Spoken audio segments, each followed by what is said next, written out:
चलिए, आज हम गोवा की संस्कृति के बिल्कुल दिल में चलते हैं और एक ऐसे खास शख्स की कहानी सुनते हैं जो ना जाने कितनी पीढ़ियों से वहां की जिंदगी का एक अहम हिस्सा रहा है।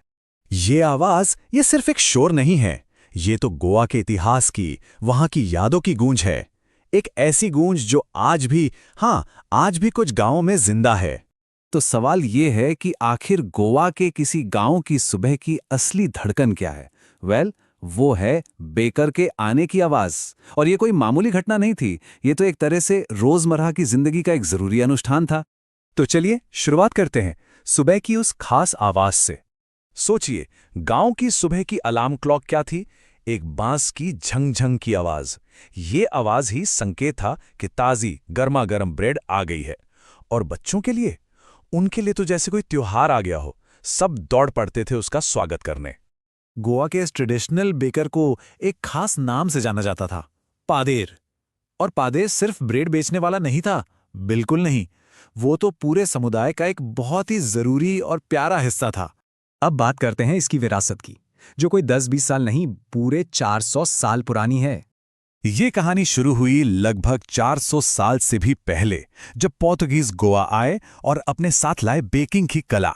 और देखते ही देखते ब्रेड गोवा की लाइफ और कल्चर का एक इतना जरूरी हिस्सा बन गई कि ये पेशा पीढ़ी दर पीढ़ी एक विरासत के तौर पर आगे बढ़ता चला गया। और सबसे हैरान करने वाली बात पता है क्या है? कि आज भी वही पुराने तरीके, वही लोग, अरे यहां तक कि सदियों पुरानी टाइम टेस्टेड भट्टियां भी मौजूद हैं। सच में ये एक ऐसी परंपरा है जो वक्त के साथ बहुत कम बदली है। तो ये पादेर गांव के लिए इतना अहम क्यों था? चलिए देखते हैं कि कैसे वो समुदाय का दिल बन गया।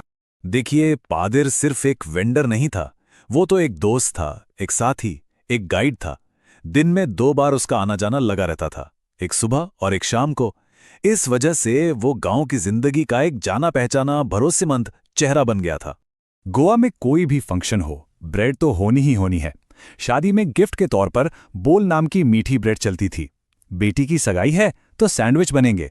और क्रिसमस या दूसरे त्योहार तो केक्स और बुलीनियस के बिना सोच भी नहीं सकते थे। इससे साफ है कि गोवा में कोई भी पार्टी हो या दावत ब्रेड के बिना अधूरी थी। ये सिर्फ खाना नहीं था, ये तो जश्न का, परंपरा का प्रतीक था। तो इस पादेर की पहचान क्या थी? वो दिखता कैसा था? उनकी पोशाक भी बड़ी खास थी और वक्त के साथ बदली भी। पोर्तुगीज के जमाने में वो कबाई नाम की एक लंबी फ्रॉक पहनते थे। बाद में शर्ट और एक अलग ही तरह की पैंट पहनने लगे, जो ना पूरी लंबी थी ना हाफ पैंट। और यही ड्रेस उनकी पहचान बन गई। और पादेर की टोकरी, उफ, उसमें सिर्फ एक तरह की ब्रेड नहीं होती थी, नरम नरम पाव था जो करी के साथ क्या कमाल लगता है। क्रिस्पी कुरकुरी उंडो थी। और बच्चों के लिए, उनके लिए खास मीठी ब्रेड बैंगल्स भी होती थी। मतलब सबके लिए कुछ ना कुछ था। पता है, बेकिंग एक काफी फायदेमंद पेशा था। कहते हैं कि पादेर का कटहल जैसा भरा पूरा शरीर उसकी खुशहाली का सबूत था। इसका साफ मतलब था कि पादेर और उसका परिवार कभी भूखा नहीं सोता था। लेकिन सवाल ये है कि आज इस परंपरा का भविष्य क्या है? आज के दौर में इस परंपरा पर आधुनिकता का दबाव बढ़ रहा है। डिमांड कम हो रही है और नई जनरेशन इस काम में ज्यादा इंटरेस्ट नहीं ले रही। लेकिन इसके बावजूद कुछ ऐसे परिवार हैं जो पूरी लगन से इस कला को जिंदा रखे हुए हैं, इसके लिए संघर्ष कर रहे हैं। पर उम्मीद अभी भी बाकी है। जैसा कहते हैं ना, शायद पिता जिंदा ना हो, लेकिन बेटा अभी भी परिवार के इस पेशे को आगे बढ़ा रहा है। और यही बात इस सांस्कृतिक विरासत की हिम्मत और लचीलेपन को दिखाती है। तो पादेर की ये कहानी हम सबको सोचने पर मजबूर करती है ना, कि हमारे अपने समुदाय की आत्मा क्या है। ऐसी कौन सी स्थानीय परंपराएं हैं, कौन सी कहानियां और कलाएं हैं जिन्हें हमें संजोने की जरूरत है। नमस्ते। आज हम आपको लेकर चलते हैं गोवा की गलियों में, एक ऐसी जगह जहां हवा में ताज़ी पकी हुई ब्रेड की महक घुली रहती है। और यहाँ हम सुनेंगे एक ऐसी कहानी जो पीढ़ियों से चली आ रही है। एक कहानी एक बहुत ही प्यारे से कल्चरल आइकन की।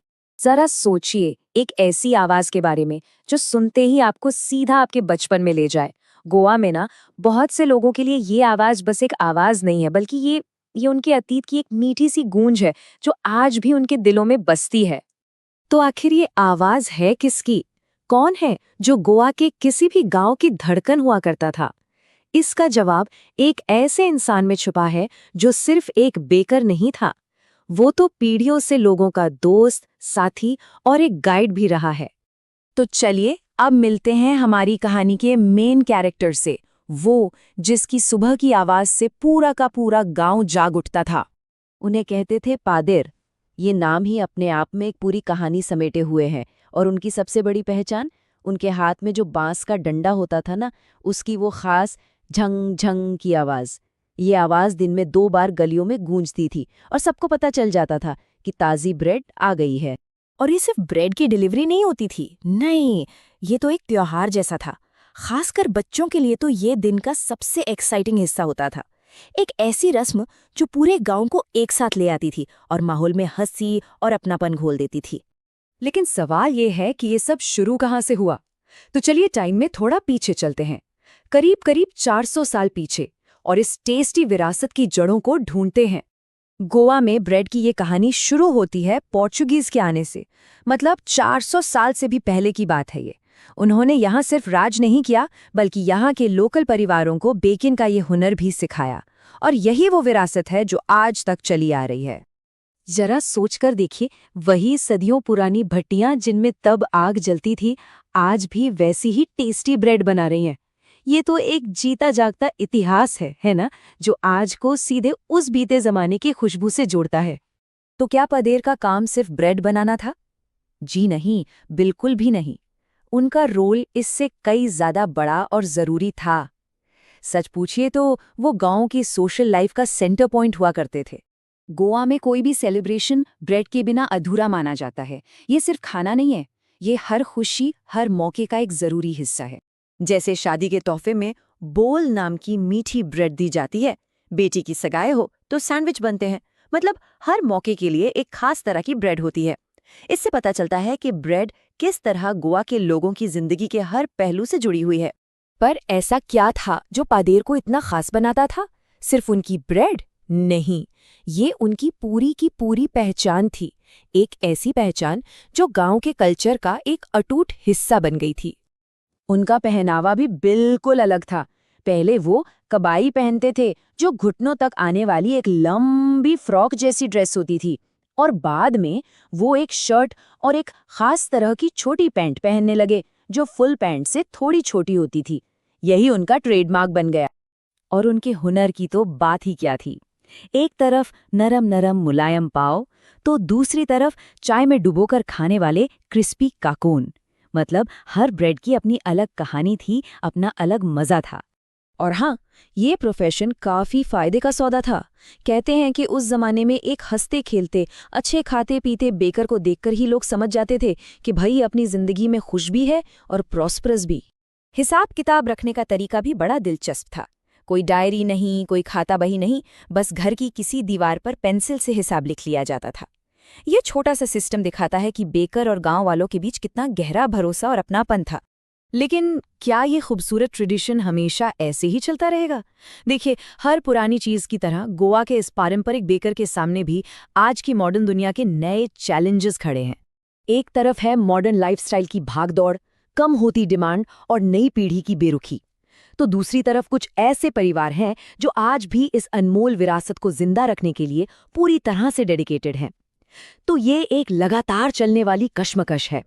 तो आखिर में पादेर की कहानी सिर्फ ब्रेड की कहानी नहीं है। ये कहानी है रेजिलियंस की, ट्रेडिशन की, और उस गहरे कनेक्शन की जो खाने को, कल्चर को और कम्युनिटी को आपस में जोड़ता है। ये कहानी हमें ये सोचने पर भी मजबूर करती है कि हमारे अपने आसपास, हमारी कम्युनिटीज में वो कौन सी स्थानीय परंपराएं हैं जो हमारी पहचान की आत्मा हैं। कौन है वो लोग जो हमारे कल्चर को जिंदा रखे हुए हैं। गोवा की बात होती है तो बीच और पार्टियों का ख्याल आता है ना? लेकिन गोवा की असली पहचान उसकी गलियों और परंपराओं में बसती है, और उसी पहचान का एक बहुत ही अहम हिस्सा है वहाँ का गांव का बेकर, जिसे सब प्यार से पादेर बुलाते थे। तो चलिए आज गोवा की इसी अनोखी संस्कृति को थोड़ा और करीब से जानते हैं। गोवा में आज भी जब पुराने लोग बैठते हैं तो उन पुर्तगाली दिनों की बातें जरूर करते हैं, और जानते हैं उन बातों में सबसे ज्यादा जिक्र किसका होता है? उनकी लाई हुई ब्रेड का। वो ब्रेड उनके लिए सिर्फ खाना नहीं थी, बल्कि एक पूरी यादों की पोटली थी जो उन्हें उस दौर की गर्मजोशी और अपनेपन का एहसास कराती है। जरा सोचिए, गोवा की एक शांत सुबह है और अचानक एक जाने पहचाने आवाज कानों में गूंजती है, झंग झंग। बस यही वो आवाज थी। ये बेकर के आने का सिग्नल था और इस आवाज को सुनते ही क्या बच्चे क्या बड़े, सबके चेहरे पर एक मुस्कान आ जाती थी। तो बेकर का रोज सुबह आना सिर्फ ब्रेड की डिलीवरी नहीं थी, नहीं, ये तो गांव की जिंदगी का एक हिस्सा था, एक रोज का अनुष्ठान जिसके बिना दिन अधूरा लगता था। गोवा में बेकर को पादेर कहा जाता है, लेकिन पादेर का मतलब सिर्फ ब्रेड बेचने वाला नहीं था। वो तो गांव के हर परिवार का दोस्त था, एक साथी, एक ऐसा जाना पहचाना चेहरा जिस पर पूरा गांव भरोसा करता था। पादेर का रूटीन भी बड़ा दिलचस्प था। वो दिन में 2 बार आता था। सुबह सुबह उसकी टोकरी ताज़ी ब्रेड से भरी होती थी और शाम को जब वो लौटता था तो टोकरी बिल्कुल खाली होती थी। पर बच्चों को तो बस सुबह का इंतजार रहता था, क्योंकि पादेर उनके लिए खास मीठी ब्रेड बैंगल्स लाता था जिन्हें पाने के लिए वो दौड़ लगा देते थे। अच्छा, कभी सोचा है कि गोवा में ब्रेड बनाने की ये परंपरा आई कहां से? इसके तार जुड़ते हैं करीब 400 साल पहले, जब पुर्तगाली गोवा आए थे। जी हां, पूरे 400 साल। गोवा में बेकिंग की ये कला इतनी पुरानी है, ये असल में पुर्तगालियों की ही देन है, एक ऐसी विरासत जो आज भी गोवा की संस्कृति में जिंदा है। ये सफर कमाल का रहा है। देखिए, 1500 के दशक में पुर्तगालियों ने शुरुआत की, फिर धीरे धीरे ये एक सम्मानित पारिवारिक पेशा बन गया जो पीढ़ी दर पीढ़ी आगे बढ़ता गया। और सबसे दिलचस्प बात क्या है कि ब्रेड के शौकीन पुर्तगाली तो चले गए, लेकिन उसे बनाने वाले आज भी वही हैं, उन्हीं सदियों पुरानी भट्ठियों के साथ इस कला को जिंदा रखे हुए हैं। गोवा में ब्रेड का मतलब सिर्फ नाश्ता नहीं है, नहीं, ये वहाँ की संस्कृति और हर छोटे बड़े जश्न का एक बहुत जरूरी हिस्सा है। मतलब हर खास मौके के लिए एक खास तरह की ब्रेड होती है। देखिए, शादी ब्याह में बोल नाम की मीठी ब्रेड तोहफे में दी जाती है, तो बेटी की सगाई पर खास सैंडविच बनते हैं, और क्रिसमस या कोई भी त्योहार, अरे वो तो केक और बोलिनहास के बिना पूरा ही नहीं हो सकता। मतलब ब्रेड हर खुशी में शामिल है। और इसीलिए ये कहावत बिल्कुल सही बैठती है कि गांव में बेकर की भट्टी होना बहुत जरूरी है। वो भट्टी सिर्फ ब्रेड नहीं बनाती थी, वो तो पूरे गांव को एक साथ लाने का एक जरिया थी, एक सोशल हब की तरह।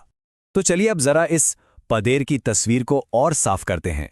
वो दिखता कैसा था, क्या पहनता था और समाज में उसकी क्या जगह थी? बहुत पुराने दिनों में पादेर एक बड़ी ही खास ड्रेस पहनते थे जिसे कबाई कहते थे। ये एक सिंगल पीस, घुटनों तक लंबी फ्रॉक जैसी होती थी। इसी ड्रेस से दूर से ही पता चल जाता था कि हाँ, पादेर आ रहा है। लेकिन फिर जमाना बदला तो पहनावा भी बदला। बाद में पादेर शर्ट के साथ एक ऐसी पैंट पहनने लगे जो फुल पैंट से थोड़ी छोटी और हाफ पैंट से थोड़ी लंबी होती थी। और मजे की बात यह है कि आज भी अगर कोई वैसी पैंट पहने दिख जाए तो लोग मजाक में कह देते हैं, अरे वाह, बिल्कुल पादेर लग रहे हो। और हाँ, एक और चीज थी जो उनकी पहचान थी, उनकी सेहत। उनका गोल मटोल कटहल जैसा शरीर ही इस बात का सबूत था कि बेकिंग का काम बहुत मुनाफे वाला था। मतलब खाने पीने की कोई कमी नहीं थी। पादेर, उसका परिवार, उसके नौकर सब हमेशा खुश और खुशहाल दिखते थे। कभी किसी चीज की कमी नहीं होती थी। और हिसाब किताब का तरीका वो तो और भी कमाल था। सारे हिसाब किताब दीवार पर पेंसिल से लिखे जाते थे और महीने के आखिर में पेमेंट होती थी। ये उस जमाने के भरोसे को दिखाता है। तो इतना सब जानने के बाद सवाल ये उठता है कि क्या ये सदियों पुरानी परंपरा आज भी वैसी ही है? आइए अब देखते हैं कि पादेर का भविष्य क्या है और आज उसे किन मुश्किलों का सामना करना पड़ रहा है।